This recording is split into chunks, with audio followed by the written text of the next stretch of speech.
Welcome to Mornings with the Focus. It's the start of another week. I'm happy to be here with you all. Just a reminder, what we do each and every morning between Monday and Friday, starting between 9:30 and 10 a.m.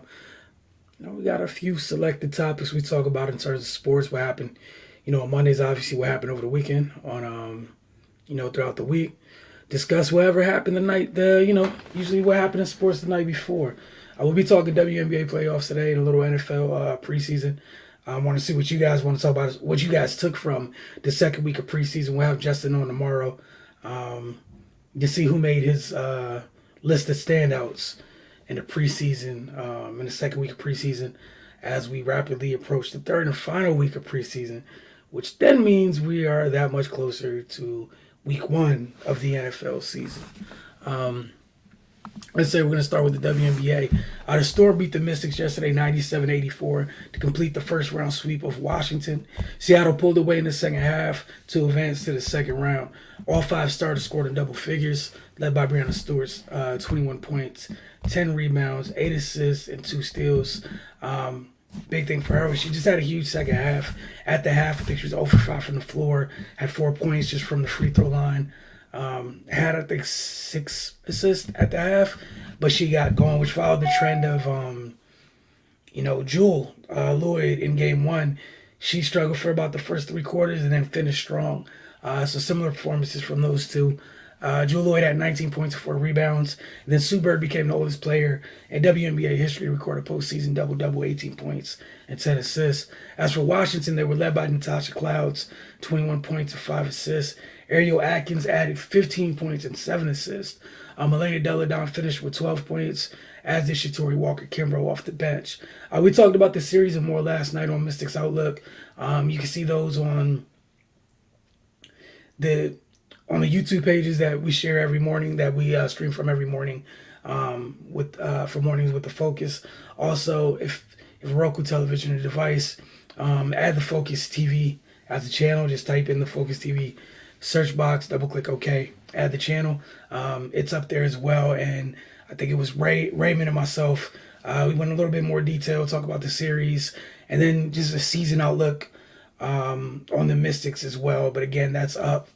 So check which is pretty much the final Mystics outlook of this year. Dallas bounced back with an emphatic win over Connecticut. So I know I said emphatic. If you look at the box score, they won 89-79. But watching that game, Dallas came out and they got off to a great start in the first quarter. Then they started the second half with a bang as well. The Sun had a monumental fourth quarter to bring that gap down to 10. The Wings were led by Kayla Thornton's 20 points. She hit 4 threes. Tara McCowan added 17 points and 11 rebounds off the bench, while Alicia Gray had 15 points, 5 rebounds, 8 assists. Alicia Gray is one of the best players in the league that doesn't get any credit for what she brings to the table. She's somehow still flying underneath the radar, but she had a big game last night. I'm sorry, she also had 3 steals to go along with that line of 15, 5, and 8. Mabry added 14. Again, they just started the first and third quarter on fire. As for the Sun, Jonquel Jones was the only starter to record double figures. She finished with 20. Then Brianna Jones came off the bench and scored 20 as well. Game 3 in that series is Wednesday. Saturday, we saw the reigning champs of Chicago Sky respond to the Liberty taking Game 1. It was a hell of a reminder that was fueled by their defense. They took Game 2 100-62 to even the series. That said, the Liberty technically still did their part. It's 1-1 after 2 games. Both of those games were played in Chicago, which means the third and final game of this series will be played in New York at Barclays. So the Liberty have home court advantage in a pivotal elimination game. But, that said, that's a heck of a win in terms of that margin of victory that Chicago had. But we'll see how Game 3 goes, and that's going to be played tomorrow night again at Barclays. The top seeded Aces, they swept the Mercury. Chelsea Gray had 27 points and 8 assists, while hitting 7 of the Aces' playoff record 23 three-pointers. This is a team Pre Becky Hammond, this is a team that was played kind of slow, got the ball up, got in the sides of their two bigs, and whole different world out there under Hammond and what they have on the floor now, and that was on display yesterday. Vegas will face the Storm in the semifinals, so definitely looking forward to that matchup. And again, the semifinals is best out of 5. As far as week 2 of the preseason goes, it is complete. I want to know what you guys took from week 2 of the preseason. Again, Justin will be on tomorrow to talk about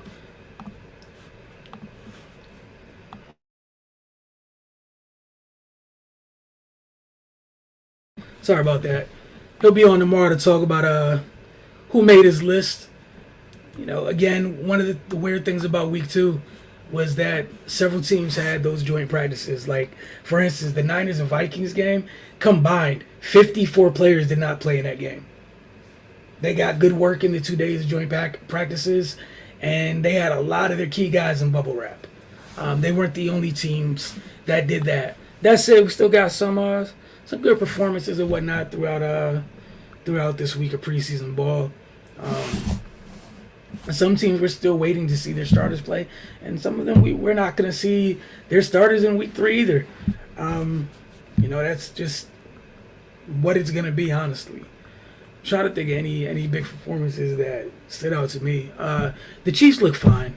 It's only a quarter as such. I know they played Washington, but they look like the Chiefs. They're going to be fine, everybody can relax. They'll be fine. What Buffalo did to the Broncos, mind you, Broncos did not play their starters, but my goodness, man. Buffalo's depth, 42-15. It was 7-3 after one. It's normal, it's fine. 21-3 and 14-3 were the scores in the second and third quarter. Again, I was just encouraged by their depth. It's big time depth. Got to give credit for the performance, right? I think we touched on the Chiefs already. Yeah, the Titans and the Bucks. One thing with the Bucks is I think Tom Brady's supposed to be back this week, so there's that. But as far as the preseason game, I didn't really have too much to add on to that. Steelers and Jaguars. I don't know if you guys saw it. It was a really good throw that Trevor Lawrence made that made its rounds on social media this weekend. It was. I'm trying to see if I can find the video, but it was a great pass. The defender thought he had a line on it.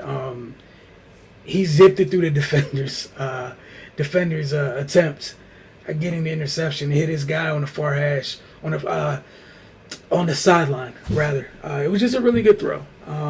It's good to see them kind of take steps in the right direction. Cowboys and Chargers game was kind of fun. It was a Kevontae Turpin. Good performance by him. One way to make sure you make a roster is special teams, and he did that. I think he had 2 kickoff returns in that one, or a kickoff and a punt return. I'm sorry. Eagles and Browns. Devin Allen is fast. He's as advertised. He's really as fast as advertised. Ran a really clean post route.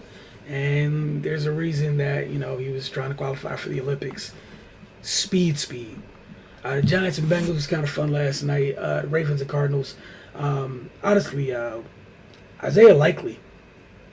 8 catches, 100 yards, and a touchdown for Baltimore. I feel like he's flashed all preseason, and I'm sure we'll get something on that. Yeah, your boy Kevontae Turpin definitely stood out. But yeah, with Isaiah Likely, he's going to be a weapon. Paired with Mark Andrews, I look forward to that duo doing damage. And then, Baltimore still has to figure this thing out. Week 2 of preseason is concluding after tonight with the Monday night game with the Falcons and Jets tonight. That said, no contract extension news yet for Lamar Jackson. Several reports came out that they're not both sides leaking info, but one of the reports I saw yesterday was that the Ravens offered him more money than Kyler Murray. In the said report said, well, Lamar won a fully guaranteed contract, and that might be where they are in terms of how far they are apart. I don't know firsthand, haven't dug that much into it. All I do know is you have one of the better quarterbacks in the league. He is still very young. Already won an MVP. We've seen what your team looks like when they don't have him. What is taking so long? That's like, it is what it is right now. Like, even if you're a starting caliber quarterback in this league, like you're making 20 a year for the most part, right? If you're above average, that goes up a little bit more. If somebody with an MVP, like, yeah, you're gonna have to pay him. Baltimore, just pay him, get this over with, and move on with your life. But it just shouldn't be this difficult, honestly. Sorry, what is? Yeah, again, so Falcons just nice. Sorry, I was just trying to think of who else really stood out to me during week 2 of preseason. I really. From the Dolphins, Skylar Thompson has been solid. Like, truly been solid. A long season of returns called back, and missed time just sweeps for Turpin this year. All right, so Justin's commented already. Already with the pessimism on his on his Cowboys. We haven't started too far. Got that deep into it, man. Then we had this last night where Kayvon Thibodeau came off the edge in the Giants-Bengals game.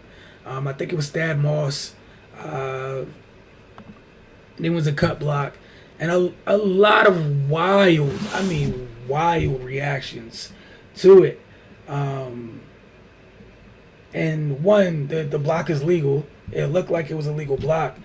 And it's just one of those things where, one, we all hope that Kayvon Thibodeau is healthy. It's nothing major, anything serious wrong as far as injuries go. Two, it's not going to be the first cut block received this year. So, just learn how to use your hands and avoid that. That's all. Just a small little welcome to the league moment. But yeah, some people are they're calling Thad Moss cowardly, and that's maybe one of the most kind things that people are saying at this moment about that. And I think folks just need to relax a little bit. Like, if you want to make a bigger issue about why is that allowed in the league as a whole, now that can be discussed. But in that moment, I don't think Thad Moss did anything disgusting or vile or tried to hurt that man at all. I even feel like it was kind of telegraphed. It's just, it's a rook.